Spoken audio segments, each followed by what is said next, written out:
Hello students, welcome to eco with Shubham sir, जहां हम पढ़ते हैं इकोनॉमिक्स बहुत ही अलग अंदाज में, जहां हम आपको बहुत सारे एग्जांपल के साथ इकोनॉमिक्स बहुत ही सिंपल तरीके से समझा देते हैं और आपको इकोनॉमिक्स बहुत ही अच्छे से समझ में आ जाती है। आज का जो हमारा टॉपिक है वो है आइसो प्रोडक्ट कर्व। तो बिना टाइम वेस्ट किए चलते हैं टॉपिक पर। टॉपिक क्या है? आइसो प्रोडक्ट कर्व, या इसे एक और नाम से जाना जाता है, क्या कहते हैं इसे? Iso quadrant. ठीक है, आइसो क्वांट या फिर आइसो प्रोडक्ट कर्व, ये दो तरीके से नाम है। और हिंदी में से क्या कहते हैं? समोत्पाद वक्र। समोत्पाद वक्र। अब देखिए टॉपिक है क्या। इस टॉपिक को बताने से पहले मैं आपको सबको एक चीज बताना चाहूंगा कि आप लोगों ने दो चीज पढ़ी होगी। एक पढ़ा होगा इनडिफरेंस कर्व और एक था आपका marginal rate of substitution, MRS। ठीक है, अगर आपने ये दोनों चीजें पढ़ी है तो आपके लिए टॉपिक 2 मिनट का भी नहीं है। मतलब आप 2 मिनट में से बड़े आराम से समझ जाओगे, क्योंकि बिल्कुल ही सेम सा है, बस कुछ ही चीज़ चेंज करनी है और कोई दिक्कत नहीं है। तो अगर आपने नहीं पढ़ा तो एक बार जरूर उसे पढ़ लेना। वैसे मैं कोशिश करूँगा जिन बच्चों ने इनडिफरेंस कर्व नहीं पढ़ा तो उसके लिए उन्हें भी समझ में आ जाए, मैं इस तरीके से समझाऊंगा। और जिन्होंने अगर नहीं भी पढ़ा है तो उनके तो मैं समझाऊंगा, पर लेकिन मैं उन्हें यही रेफर करूँगा कि आप क्या कीजिए, इनडिफरेंस कर्व को एक बार जरूर पढ़ लीजिए, क्योंकि इंपॉर्टेंट है, एग्जाम में आने वाले ज़्यादा इंपॉर्टेंट है वो। चलिए हम टाइम ना वेस्ट करते अब देखते हैं। देखिए आपने क्या पढ़ा था? Indifference curve. क्या पढ़ा था? Indifference curve. तो इनडिफरेंस कर्व क्या बताता था? इनडिफरेंस कर्व हमें ये बताता था, या फिर ऐसे कहें कि इनडिफरेंस कर्व क्या है, कि एक ऐसा कर्व जहां पर दो वस्तुओं के विभिन्न संयोगों से किसी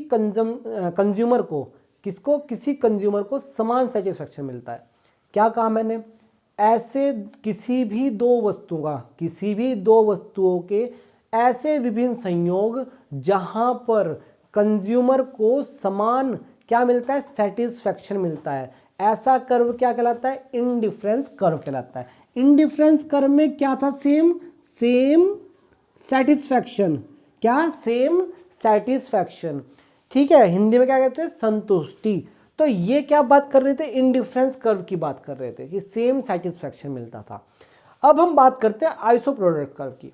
ठीक है, अब आइसो प्रोडक्ट कर्व से जाने से पहले एक और चीज बता दूं कि इनडिफरेंस कर्व में हमारे कुछ क्या थे, उसकी विशेषताएं भी थी।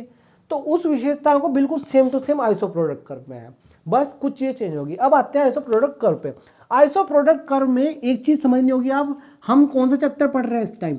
हम पढ़ रहे हैं इस टाइम प्रोडक्शन का चैप्टर। कौन सा चैप्टर? प्रोडक्शन वाला चैप्टर। प्रोडक्शन में मैं आपको क्या क्या चीजें पढ़ा चुका हूं? एक तो मैंने पढ़ाया है, क्या पढ़ा है? Production function. उसके बाद law variable proportion, law of return to scale. ये मैंने 3 टॉपिक बहुत अच्छे से कराए हैं, इंपॉर्टेंट टॉपिक है जो कि आपके एग्जाम में आने वाले हैं। ठीक है, अब हम बात करें आइसो प्रोडक्ट कर्व की। तो ये किससे जुड़ा है? प्रोडक्शन से जुड़ा है, क्योंकि यूनिट नंबर 3 आपकी, जितने मेरे कॉलेज के बच्चे हैं उन्होंने पता है कि यूनिट नंबर 3 का क्या है, ये टॉपिक चल रहा है प्रोडक्शन का। उसमें लास्ट टॉपिक क्या है? आइसो प्रोडक्ट कर्व है। अब आइसो प्रोडक्ट कर्व क्या है? आइसो प्रोडक्ट कर्व में हम प्रोडक्शन को देखेंगे। ऐसे दो विभिन्न संयोग, किन चीजों के विभिन्न संयोग? फैक्टर्स के। फैक्टर्स क्या थे? हमारे प्रोडक्शन के फैक्टर। प्रोडक्शन के फैक्टर के ऐसे दो विभिन्न संयोग जहां पर हमको क्या मिलेगा? समान, सेम प्रोडक्शन मिलेगा। क्या मिलेगा? सेम प्रोडक्शन मिलेगा। ठीक है, प्रोडक्शन की लाइन नहीं बनाई मैंने, इसमें बना देता हूं। ये हो गया प्रोडक्शन। ठीक है, प्रोडक्शन यहां पर भी 100 यूनिट हुई, 100 यूनिट, यहां पर भी 100 यूनिट, यहां पर भी 100 यूनिट, यहां पर भी 100 और यहां पर भी 100 यूनिट। अब देखिए क्या कह रहा है, मीनिंग और डेफिनेशन में देखते हैं। क्या? An iso product curve is a locus of various combination. क्या? वेरियस कॉम्बिनेशन, ऐसे विभिन्न संयोग of the two factor of production. जैसे क्या क्या हो गए? कैपिटल, आपका ये लिखा है मैंने, कैपिटल और लेबर, दो फैक्टर्स हो गए। Give the same level of output and give the same level of output. Same level of output का मतलब है प्रोडक्शन से बात कर रहा है। कैसे? प्रोडक्शन से। A producer is indifferent to each of such combination. हर कॉम्बिनेशन में क्या हो? वो उदासीन हो, मतलब कि हर कॉम्बिनेशन में उदासीन है। सेम प्रोडक्शन उसे मिल रहा है, समान प्रोडक्शन मिल रहा है। ये क्या कहता है, आइसो प्रोडक्ट कर कहता है। क्या कहा मैंने, ऐसे दो फैक्टर्स के कॉम्बिनेशन जो आपको क्या देंगे, समान प्रोडक्शन देंगे। एग्जांपल के थ्रू कहूँ, मान लीजिए देखिए मैंने लिया कैपिटल लिया, मैंने 12 रुपये लगाए और एक लेबर रख ली, कुछ भी चीज़ बना रहे हैं, पेन बना लिए, पेन के उसमें कर लिया कि एक लेबर रखी 12 रुपये लगाए और क्या उसने 100 पेन बना दिए, पेंसिल बना दी, ये मान लीजिए कोई सस्ती सी पेंसिल है कोई, तो 12 रुपये लगाए थे, एक लेबर था, 100 यूनिट उसने प्रोडक्शन कर लिया। अब क्या हुआ, मैंने 2 लेबर कर दी और 2 लेबर करने के बाद क्या हुआ, पैसे कम कर दिए, क्योंकि हमें सामान बैलेंस करना पड़ेगा चीज़ों को, तो पैसे कम कर दिए। अब उसमें क्या क्या, कैपिटल हमने कम कर दिया, उसके बाद लेबर बढ़ा दी, तो एक चीज़ तो कम होती जाएगी, दूसरी चीज़ बढ़ती जाएगी। जैसे कि इंडिफरेंस कर्व में बहुत अच्छे से अगर एक्सप्लेन करना हो, बहुत अच्छे से समझना हो, तो इंडिफरेंस एक बार देख लेना, ये चीज़ें तो समझ में आ जाएगी, वैसे तो बहुत अच्छे से समझ में आ रहा होगा। तो एक चीज़ को मैं कम करते जा रहा हूँ, एक चीज़ को बढ़ाते जा रहा हूँ, क्योंकि हमें बैलेंस करनी है चीज़ें, क्योंकि प्रोडक्शन तो हमें उतना ही रखना है। फिर से क्या हुआ, फिर से सेम प्रोडक्शन हो गया। अब मैंने फिर 5 कर दिया कैपिटल, एक लेबर और बढ़ा दी, प्रोडक्शन उतना ही है। अब देखो, और फिर ये सारे पॉइंट मिल जाएंगे आपको, 3, 4, 2, 5, और प्रोडक्शन हमें कहाँ मिल रहा है, सेम मिल रहा है सब पे प्रोडक्शन। अब इसी प्रोडक्शन को हम कर्व में कन्वर्ट करेंगे। क्या हुआ, ये एक्स एक्सिस हो गई, ये आपकी वाई एक्सिस हो गई। एक्स एक्सिस पे हमने क्या ले लिया, लेबर ले लिया, क्या ले लिया, लेबर ले लिया। वाई एक्सिस पे हमने क्या ले लिया, कैपिटल ले लिया, कैपिटल ले लिया, ये ले लिया जी। उसके बाद पॉइंट्स लगा दो, ठीक है, पॉइंट्स लगा देते हैं। एक्सिस पे 1, 2, 3, 4, 5, ये मैंने 5 की लेबर ले ली। उसके बाद क्या करते हैं, कैपिटल लगा देते हैं। 2 के डिफरेंस में मैंने 2, 4, 6, 8, 10, 12 तक ले लिया, बिल्कुल सेम। उसके बाद क्या करते हैं, हमें क्या बनाना है, कर्व बनाना है। पहले कॉम्बिनेशन में आते हैं 12 और 1, 12 क्या है, कैपिटल, कैपिटल पे जाते हैं 12, तो 12 पे आ गए। उसके बाद कितना है, 1, एक्स एक्सिस पे गए, क्योंकि एक्स एक्सिस पे लेबर है, 1 मिला, तो इन दोनों पॉइंट्स को आगे मिलाते हुए हमने यहाँ पे मिला दिया, ये हमें क्या मिल गया, फर्स्ट पॉइंट मिल गया, ठीक है, ये वाला फर्स्ट पॉइंट मिल गया। चाहे तो आप यहाँ पर ए लिख लेना, इसको बी लिख लेना, इसको सी लिख लेना, डी ई, काफ़ी सारी बुक्स में ऐसे दिया जाता है ABC, तो ऐसे लिख लो, तो ये फर्स्ट पॉइंट मिल गया। उसके बाद दूसरा 8 और 2, 8 पर और 2 पर ये मिल गया। इस तरह सारे पॉइंट हमने शो कर दिया, उसका एक कर्व बना दिया। ये क्या बना, आइसो प्रोडक्ट कर्व बना।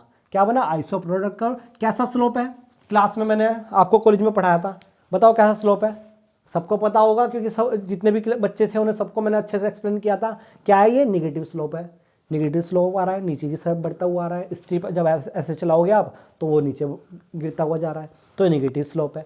बताओ और कुछ क्या रहा, बस आपको क्या करना है, मीनिंग बताना है। मीनिंग समझ गए, ऐसे दो संयोग, ऐसे दो कॉम्बिनेशन जहाँ पे हमें प्रोडक्शन क्या मिले, सेम मिले। किसका, फैक्टर के, 2 फैक्टर है, कैपिटल और लेबर।